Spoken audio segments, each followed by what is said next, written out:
Collector સાહેબની રૂબરૂમાં collector સાહેબે તમે વિચાર કરો, કોઈ પણ જાતની નોટિસ ખેડૂતને આપ્યા વગર કલેક્ટર 16 ના હુકમ કરી દે, બોલો તમે.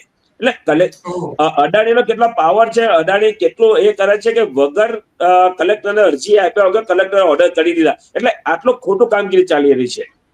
તમે ગુજરાતના કોઈ બી પોલીસ સ્ટેશનમાં જાઓ એટલે પોલીસ બંદોબસ્ત કલેક્ટરના ઓર્ડર વિના બી આ કામગીરી કરે છે. સરકારને, પોલીસને શા માટે ઉતાવળ છે આ લાઈન નાખવાની અમને ખબર નથી પડતી. ખેડૂતોને વળતર પૂરું ચૂકવવામાં નથી આવતું. બજાર કિંમત જે વાત કરો, અમારે અહીંયા 2 ગામ સાથે જ છે.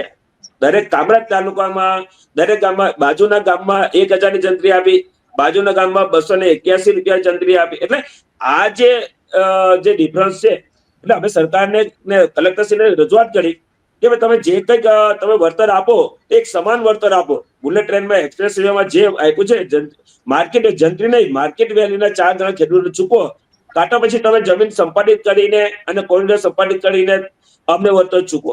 પરંતુ આ લોકોએ, તમે માનો નહીં, 32% જમીન ગુજરાતની આ ટાવર લાઈનમાં દિલીપભાઈ જવાની છે. એટલે ખેડૂતો બરબાદ થઈ જશે. કેટલા ટકા કઈ તમે કેટલા ટકા કુલ બધી જે આખા લાઈનો જવાની છે?